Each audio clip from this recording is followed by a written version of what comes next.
You need to change, but every time you think about starting, it just feels too late, too hard, or too overwhelming to even try. What if the story you've been telling yourself about why change is impossible is actually the thing standing in your way? Are you exhausted from trying to change someone else? Any or all of the above? Well, have a listen.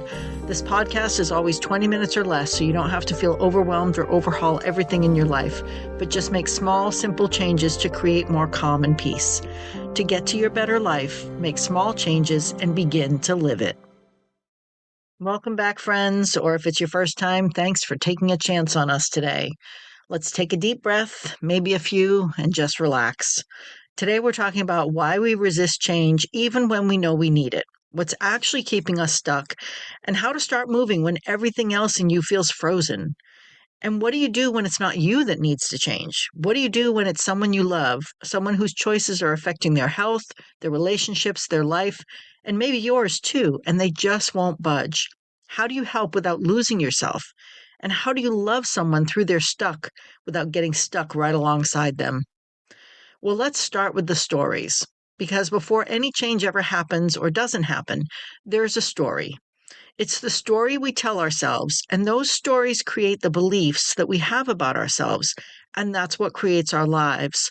So, what are your stories and your beliefs? Do you believe it's too late for me? I've tried before and it didn't work, and people don't really change. Or you tell yourself, I'm just wired this way. I don't have the energy. I wouldn't even know where to start. These are stated like they're facts, but they're not. They're interpretations from stories. They're conclusions that got drawn somewhere along the way, usually from a real experience or something that didn't work out, and then they hardened into beliefs. And beliefs shape not just what we're doing now, but also what we're willing to try. The too late story is maybe the most common one, and also one of the most painful because the real part of the story is that when time passes, some doors do in fact close. But the too late story likes to grow.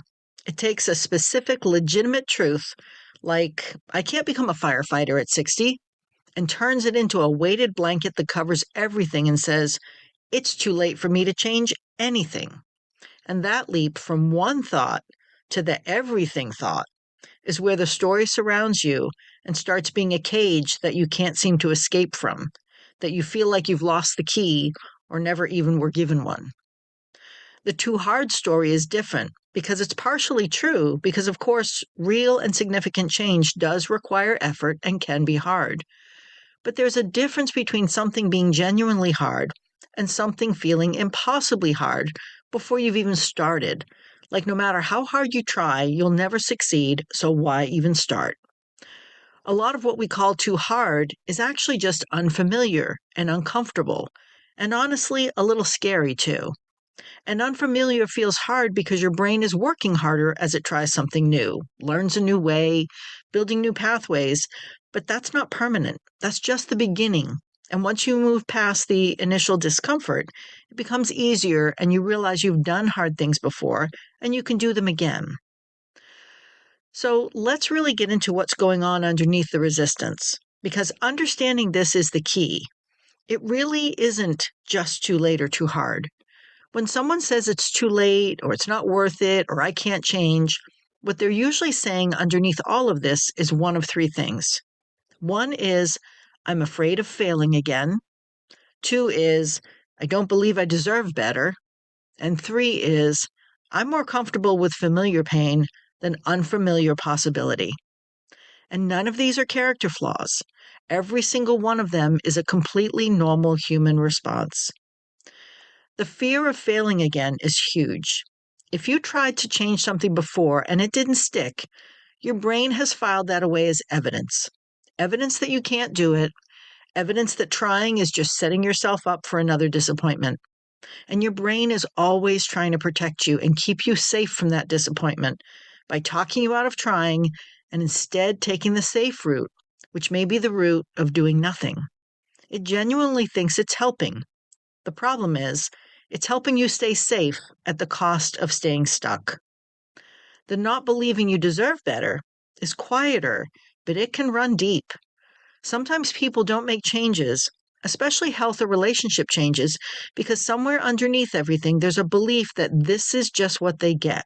It's what they deserve, that they're not the kind of person who gets to feel good or be well or have peaceful relationships. It usually shows up as a lack of motivation to even try, a feeling that it wouldn't work anyway, and it's a habit of prioritizing everyone else while neglecting yourself without even realizing that's what you're doing. And then there's the comfort of familiar pain. This one is maybe the most counterintuitive, but it's one of the most real.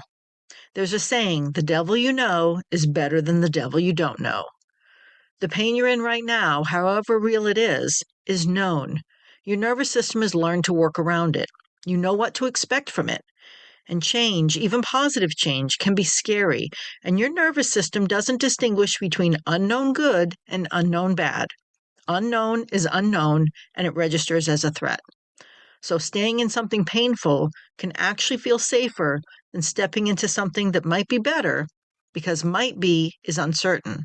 And while the familiar pain is certain, even when it's bad, you've learned how to handle it. Psychologist James Prochaska developed what's known as the trans-theoretical model of change in the 1970s. And the idea is simple. He found after studying thousands of people trying to make significant behavioral changes that change doesn't happen in a single decision. It happens in stages. And one of those stages he called pre-contemplation. And it's essentially where you're not even considering changing yet. You might be there because you don't see the problem, or because you've tried before and given up, or because the thought of change feels so overwhelming that your mind has just sort of shut the door on the whole subject. What Prochaska's research showed is that trying to push someone straight from the pre-contemplation stage into action almost never works. People dig in, they resist, not because they're being difficult, but because they genuinely aren't ready, and forcing readiness doesn't create it. What moves people through stages towards change is something gentler. It starts with awareness of the needed change, then contemplation about it, then preparing for it mentally, then acting or making the change, and then maintaining it. And each stage has its own needs, and rushing any of them tends to collapse the whole thing. Now, people who believe their abilities and behaviors can change through effort actually do change more successfully than people who believe their traits are fixed, which means the belief that people don't change is itself one of the biggest obstacles to change. It's a self-fulfilling story. If I say, there's no way I can change, I am who I am, well, then guess what? You're not going to change.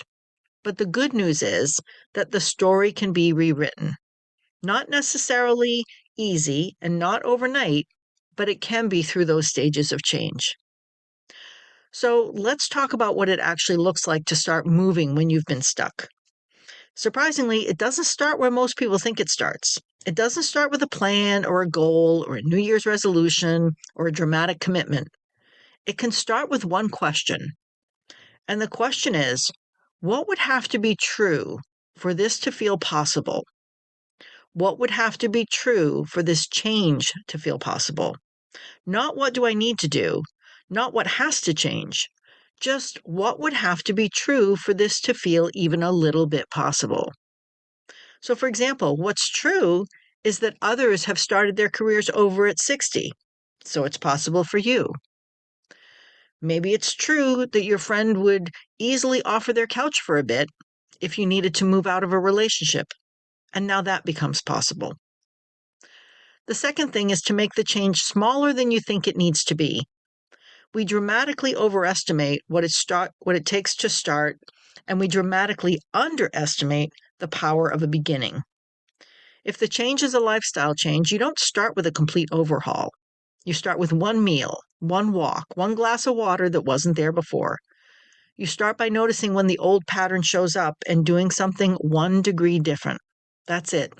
Because direction matters more than speed. And a 1 degree shift in direction, held consistently over time, leads somewhere completely different. Think of a cruise ship turning around. It's only done by the slightest of turns, a little at a time, but consistently made. As we're always talking about here, little by little. The third thing is to separate the identity from the behavior. A lot of people resist change because changing a behavior feels like an indictment of who they are. If I change the way I eat, it means I was doing it wrong and I deserve to be overweight. If I change how I talk to my family, it means I was a bad parent or a bad partner.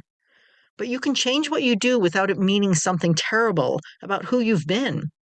You can say, I've been doing this a certain way, and it's not working for me anymore, and now it needs to change. And that's not a confession of failure. That's actually wisdom and self-awareness. And the fourth thing, the one that might be the most self-care thing, is to get support.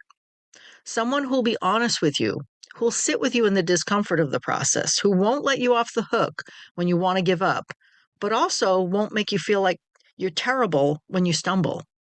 It could be a therapist, a coach, a friend, a support group going through something similar. Change in isolation is hard because we aren't designed for isolation. We're designed for community, and community makes hard things easier to go through and stick with. Now, one of the hardest changes is when the person who needs to change isn't you, it's someone you love. It's a parent whose health choices are shortening their lives, a partner whose patterns are breaking down your relationship, a friend you've watched make the same self-destructive choice over and over again. And you've tried, you've said something, you've said it gently, and you've said it directly.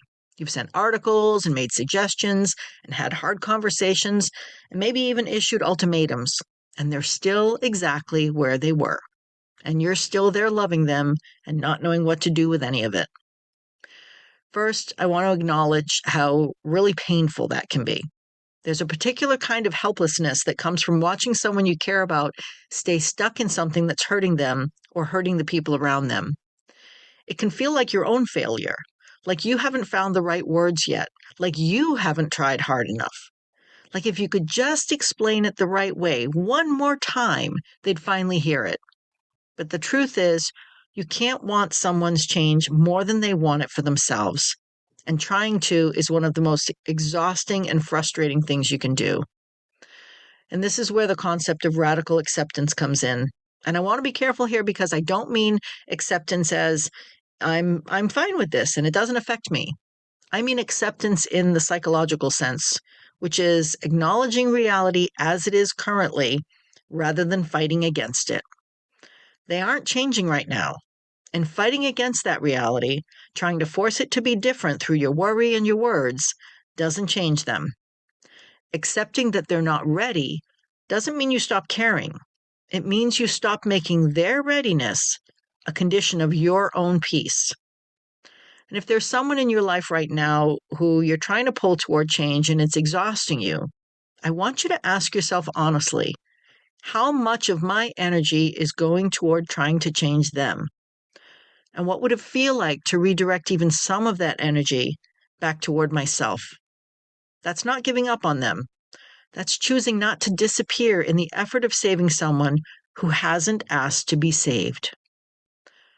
So what else can you do? The first thing is to be honest about what you can and can't live with. There's a difference between someone's choices that affect only themselves and choices that are directly affecting your life, your safety, your peace, your family. If someone's behavior is causing real harm in your world, you're allowed to set limits around you. Setting a limit or boundary isn't punishment and it isn't abandonment. It's self-preservation. And sometimes, honestly, it's the only thing that creates enough friction for the other person to take a real look at what they're doing. The second thing is to say your piece once, clearly, lovingly, specifically, and then let it rest.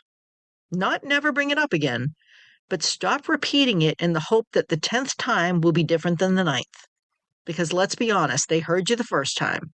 They probably heard you the third time, and they're just not ready. Repetition only creates defensiveness and distance where they feel nagged and you feel ignored and nothing moves. Saying it once and meaning it is more powerful than saying it 10 times and being tuned out. The third thing, and this is the hardest one, is to grieve the version of this relationship or this person that you hoped for. Because when someone we love won't change, there's a grief in that, a grief for what could be, and that grief deserves space. It doesn't mean the relationship is over or that the person is lost. It means you're allowed to feel the gap between what is and what you wish it were. And you're allowed to be sad about that. Letting yourself feel that grief, rather than dumping your energy into change that won't happen, is actually one of the more courageous things that you can do. And the fourth thing is to tend to yourself with the same energy you've been pouring into them. Go back to your own life, your own needs, and your own growth, not as a way of punishing them, but as a genuine redirect toward your own well-being. Because when you get really serious about your own growth and your own health and your own joy, and you actually change, actually get well, actually thrive, sometimes this is what finally makes that other person say, well, maybe it's possible for me too. Now, that may not happen. And in fact, that other person may even be more stuck and more angry at you for changing without them, for possibly thinking that you've left them behind. But don't let that stop your change and your movement to what you need for your own peace. You don't have to stay in the same place that they've chosen to stay stuck. You can choose to move into the light and grow however you need to grow and not feel guilty. You may not be responsible for your wounds, but you are certainly responsible for your healing. Every adult person is responsible for their own lives and their own growth. We can help each other up, but you can also let go if they're pulling you under. And for the people you love who stay stuck, remember your love for them is not wasted, even when it feels like it's not landing. Your honesty is not wasted, even when it's not heard yet. You can love someone and let them be where they are. You can care deeply and still have limits. You can hope for their change while choosing not to make that hope the whole of your life.